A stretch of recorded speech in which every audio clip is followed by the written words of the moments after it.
Bismillahirrahmanirrahim. Assalamualaikum warahmatullahi wabarakatuh.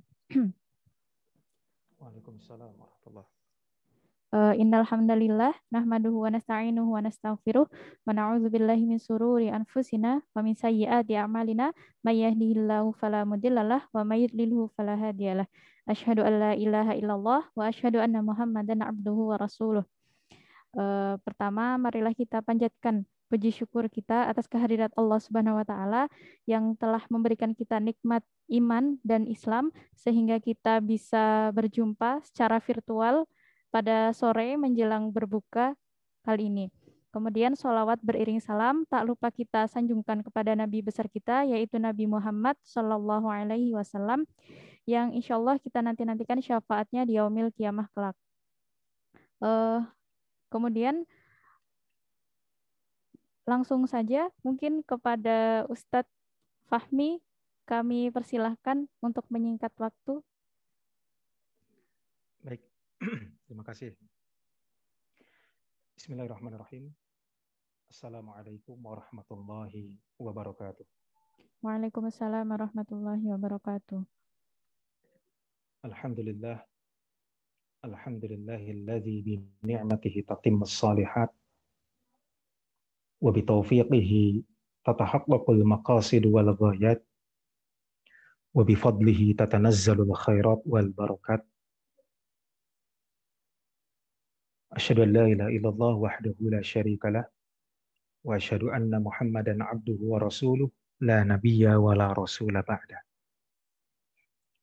Allahumma salli wa sallim ala nabiyyina Muhammadin wa ala alihi wa sahbihi wa man tabi'ahum bi ihsanin ila yaumiddin amma ba'd.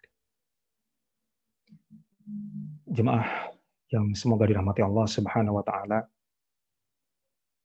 di sore hari yang penuh berkah ini, di momen yang istimewa bagi orang-orang yang sedang berpuasa, saat-saat kita menunggu kumandang adzan maghrib, saat-saat dijabahnya doa oleh Allah Subhanahu wa taala, marilah kita panjatkan puji dan syukur kehadirat Allah Subhanahu wa taala yang telah menganugerahkan kepada kita kenikmatan yang tentunya tidak akan pernah kita bisa menghitungnya. Terutama nikmat terbesar yang patut kita syukuri yang telah dianugerahkannya kepada kita semua, yaitu nikmat iman dan Islam. Kita ingat bahwa Rasul Shallallahu Alaihi Wasallam saja, beliau sangat berharap agar paman beliau yang bernama Abu Thalib, yang begitu banyak jasanya dalam dakwah Islam di masa-masa awal, beliau dapat meninggal dalam keadaan telah berislam. Ay'am qul la ilaha illallah kalimatan uhajju laka biha indallah. Wahai pamanku, katakan la ilaha illallah, satu kalimat yang akan menjadi hujjah, bukti bagiku atasmu di hadapan Allah. Tapi ternyata Allah berkehendak lain. Abu Thalib tidak mau atau enggan untuk mengucapkan la ilaha illallah. Hingga kemudian Nabi bersabda, la astaghfironna laka malam unha anka.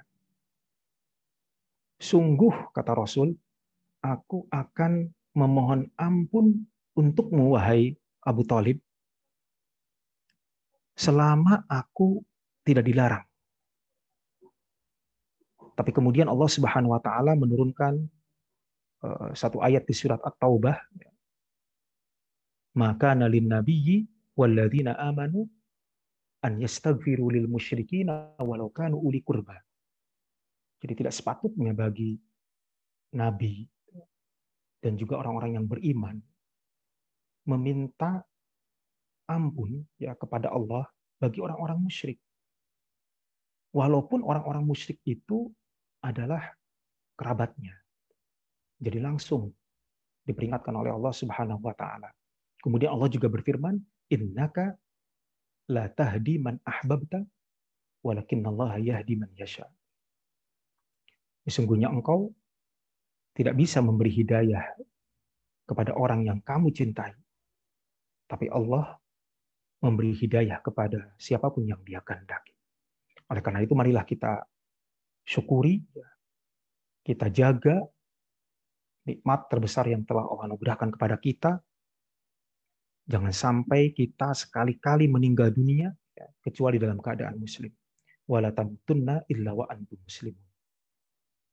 Kemudian yang kedua, salawat dan salam semoga tetap terlimpah kepada Nabi kita, uswah kita, Muhammad sallallahu alaihi wasallam, juga kepada keluarga beliau, para sahabat, dan juga orang-orang yang senantiasa mengikuti jejak mereka biihsanin dengan baik hingga hari kiamat kelak. Baik jemaah sekalian yang semoga dirahmati Allah Subhanahu wa taala. Berbicara tentang nikmat, ada satu ayat di surat An-Naml ayat 40 yang patut kita renungkan. Ketika Allah menceritakan tentang Nabi Sulaiman. Qala hadza min fadli rabbi liyabluwani aashkur am akfur. Berkata Sulaiman, ini termasuk karunia dari Rabbku. Liyabluwani, untuk mengujiku, aashkur am akfur. Apakah aku bersyukur atau aku kufur? Wa man syakara fa innama yashkuru li nafsihi, dan barang siapa yang bersyukur, maka sesungguhnya dia bersyukur untuk dirinya sendiri. Wa man kafara fa inna rabbi ghaniyyun karim. Dan barang siapa yang kufur, maka sesungguhnya Rabbku itu maha kaya dan maha mulia. Jamaah rahimakumullah. Memang tidak ada manusia di dunia ini yang diberi karunia duniawi lebih dari apa yang telah Allah anugerahkan kepada Nabi Sulaiman alaihissalam. Beliau seorang raja yang rakyatnya bukan hanya manusia, tapi juga jin, burung-burung, dan juga hewan-hewan lainnya. Bahkan angin itu Allah tundukkan kepada Nabi Sulaiman untuk mengikuti perintahnya. Di surat Sad Allah berfirman, "Fasakharna lahur riha tajri bi amrihi rukha'an haitsu asab." Maka kami tundukkan bagi Sulaiman ar-rih, angin, tajri bi amrihi rukha'an haitsu asab, yang bisa berhembus dengan baik kemana saja sesuai dengan yang diperintahkan oleh Nabi Sulaiman. Jadi sampai angin pun ditundukkan oleh Allah kepada Nabi Sulaiman. Sebagai seorang raja, beliau juga memiliki istana yang luar biasa hebat, luar biasa megah. Seperti raja-raja lainnya. Imam Qurtubi, dalam tafsirnya, tafsir Al-Qurtubi, beliau pernah menyebutkan sebuah riwayat dari Wahab bin Munabbih bahwa kana li Sulaiman alaihissalam alfa baitin a'lahu qawarir wa asfaluhu hadid. Bahwa Sulaiman alaihissalam itu memiliki istana 1000 lantai. Saya kira kita hidup di zaman sekarang saja belum ada bangunan yang setinggi 1000 lantai. Burj Khalifa itu setahu saya itu tingginya 160 lantai. Itu tertinggi di dunia saat ini. Nah ini Imam Qurtubi menyebutkan riwayat dari Wahab bin Munabbih bahwa kana li Sulaiman alaihissalam al-fabrik, bahwa Sulaiman alaihissalam itu memiliki istana 1000 lantai, a'lahu qawarir wa asfaluhu hadid. Jadi bagian atasnya itu terbuat dari kaca dan bagian bawahnya terbuat dari besi. Jadi luar biasa istana beliau. Nah, Meskipun ya, kejayaan duniawi itu berada di tangan beliau, ya, tapi beliau ya, tetap menyadari posisi beliau itu sebagai hamba Allah Subhanahu wa taala. Beliau tidak lantas bersikap sombong dengan kekayaan yang beliau miliki atau dengan kekuasaan yang ada di tangannya. Tapi justru beliau mengucapkan, "Hada min fadli rabbi liyabluwani aashkur am akfur." Ini termasuk karunia dari Rabbku untuk mengujiku apakah aku bersyukur atau aku kufur. Jadi menganggap itu semua sebagai ujian. Apakah ia sanggup melewati ujian itu dengan bersyukur atau tidak, yaitu dengan kufur. Nah, jamaah rahimakumullah, begitulah seharusnya akhlak seorang mukmin. Tidak mengklaim apa yang ia raih saat ini itu sebagai indikasi kepintarannya, misalnya. Sebagai indikasi keberaniannya, misalnya, atau indikasi kekuatannya dan lain-lain. Nah, sekarang mari kita bandingkan sikap Nabi Sulaiman ya, yang tadi telah disebutkan dengan sikap Qarun yang hidup di zaman Nabi Musa alaihissalam, yang begitu sombong, menyombongkan kemampuannya, ya. Seperti yang Allah Ta'ala kisahkan ya dalam Al-Quran di surat Al-Qasas. Ya. Qala innama utituhu ala ilmin indi. Jadi Qarun berkata, innama utituhu ala ilmin indi. Sesungguhnya aku diberi harta yang sedemikian berlimpah, gitu ya. Itu semata-mata karena ilmu yang ada padaku. Jadi Qarun itu merasa bisa kaya raya itu semata-mata karena memang dia pintar, gitu. Karena ilmu yang dimilikinya. Nah, memang kalau kita baca kisah Qarun itu, ya, bahwa Qarun itu memang memiliki harta yang luar biasa banyaknya. Dalam Quran di surat Al-Qasas itu disebutkan bahwa kunci-kunci gudang Qarun, kunci-kunci gudangnya saja itu sulit untuk dipikul oleh sejumlah orang yang kuat.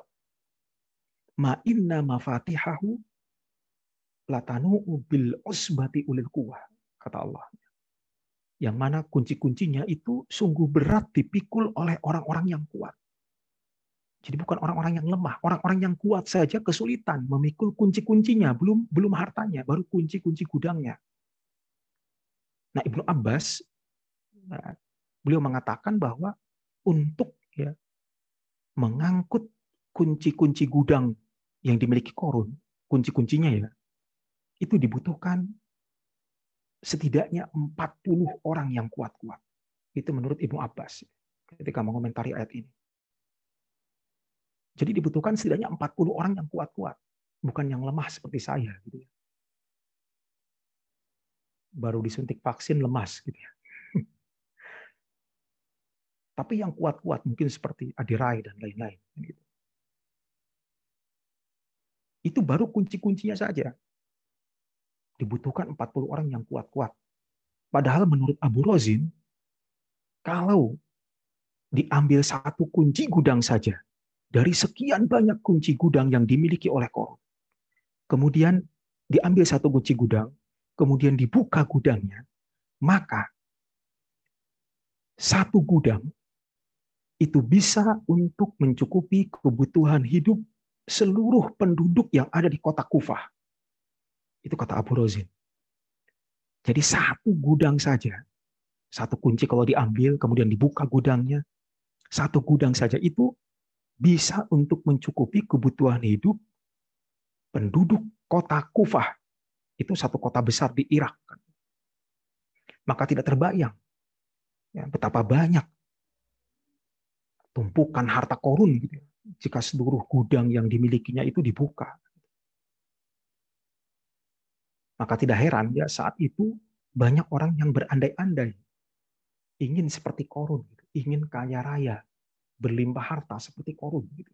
Ya laitalana mislama utia Qarun. Ya, itu disebutkan dalam surat Al-Qasas. Seandainya kami memiliki harta, ya seperti apa yang telah diberikan kepada Qarun. Maka Qarun pun kemudian bersikap sombong kepada Allah Subhanahu wa taala. Tapi kemudian Allah mengazabnya dengan azab yang sangat keras. Allah benamkan Qarun ya beserta seluruh hartanya itu ke dalam tanah. Fa khasafna bihi wa bidarihil ard. Itu kata Allah dalam surat Al-Qasas. Maka kami benamkan Qarun beserta rumahnya ya ke dalam tanah. Namun jamaah rahimakumullah, ya, ironisnya saat ini orang yang mungkin kekayaannya atau kepintarannya mungkin tidak seberapa jika dibandingkan dengan kekayaan atau kepintaran Qarun. Tapi kesombongannya mungkin sudah seperti Qarun. Mengklaim apa yang diraihnya atau dimilikinya saat ini, misalnya, itu semata-mata karena jerih payahnya. Ya saya itu bisa beli ini itu ya karena saya emang bekerja keras selama ini. Semata-mata karena usahanya. Semata-mata karena kepintarannya. Saya bisa lulus dengan cum laude misalnya. Ya memang karena saya pintar. Padahal semua nikmat, apapun bentuknya, itu semuanya hakikatnya datangnya dari Allah Subhanahu wa taala. Ya, dalam surat An-Nahl itu Allah berfirman, "Wa ma bikum min ni'matin faminallah. Wa ma bikum min ni'matin faminallah." Ya. Jadi nikmat apapun yang ada pada kamu itu hakikatnya adalah datangnya dari Allah Subhanahu. Nah, jemaah rahimakumullah. Sekarang pertanyaannya, bagaimana ya, cara kita bersyukur kepada Allah Subhanahu wa taala? Ya, apakah cukup dengan kita mengucapkan alhamdulillah misalnya ketika kita mendapatkan nikmat? Nah, Ibnu Qayyim Al-Jauziyah dalam kitab beliau Al-Wabilus Sayyib,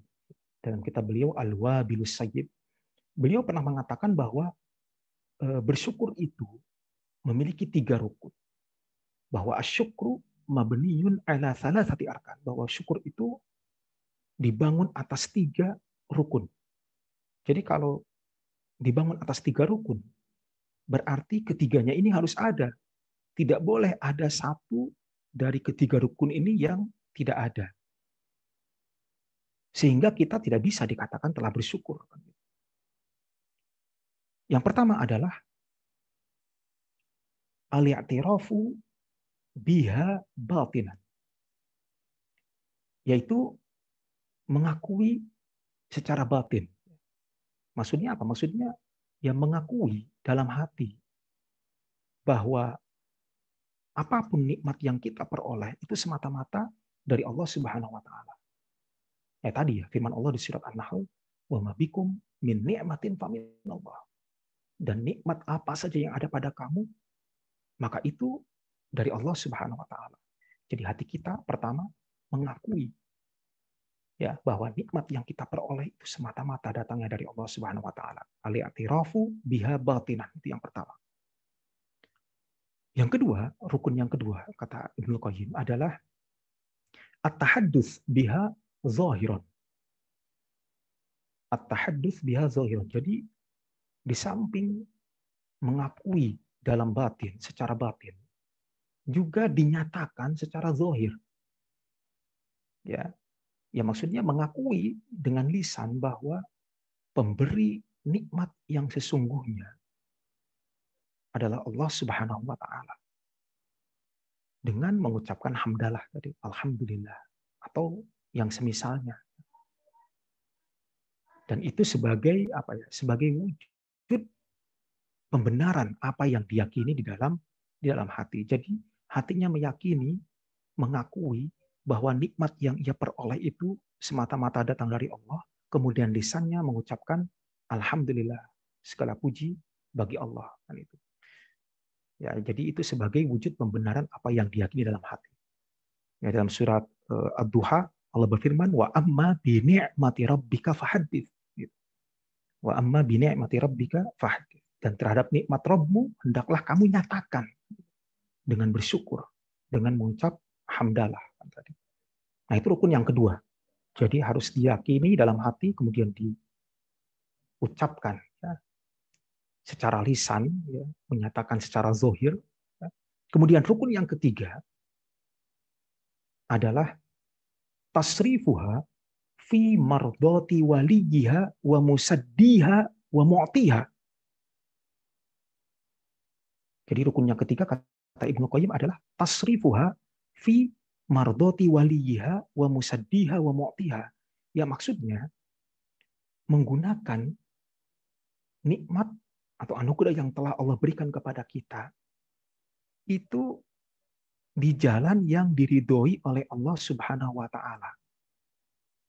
Karena Allah lah ya waliyuha ya tadi mardati waliyiha wa musaddiha wa mu'tiha.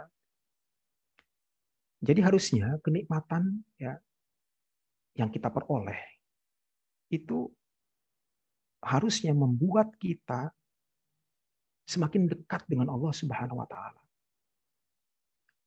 Jadi harusnya kenikmatan tersebut ya membuat kita semakin giat beribadah kepada Allah Subhanahu wa taala.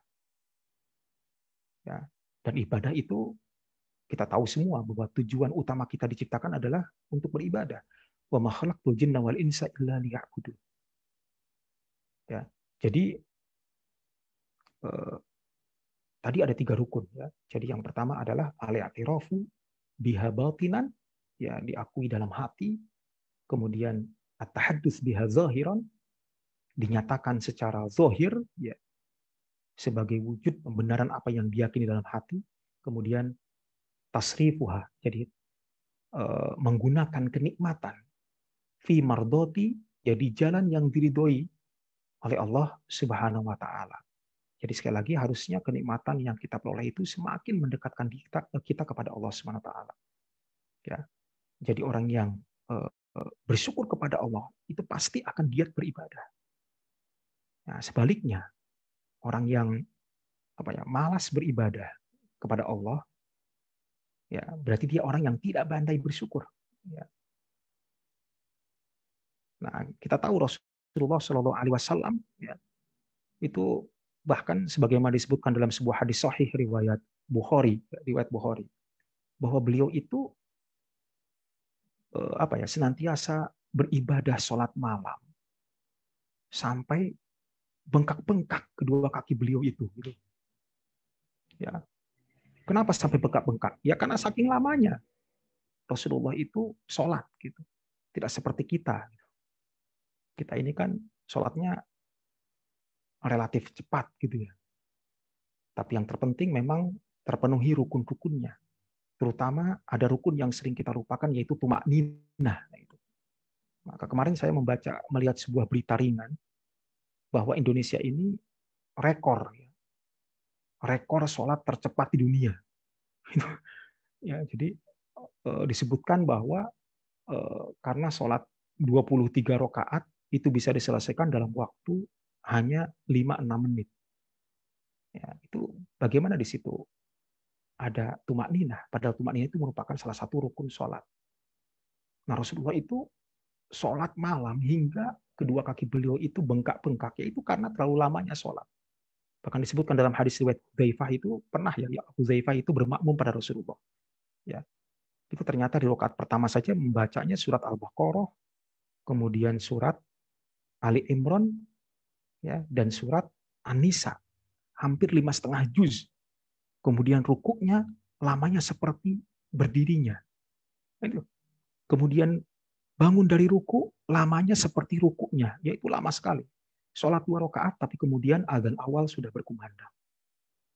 Nah, maka ketika Rasul itu beribadah sholat malam sampai bengkak-bengkak kedua kaki beliau karena saking lamanya beliau sholat. Maka akhirnya disebutkan dalam hadis riwayat Bukhari, akhirnya Aisyah radhiyallahu anha itu bertanya, atas na'uhadha wa qad ghufira laka ma taqaddama min dzambika wa ma ta'akhkhar.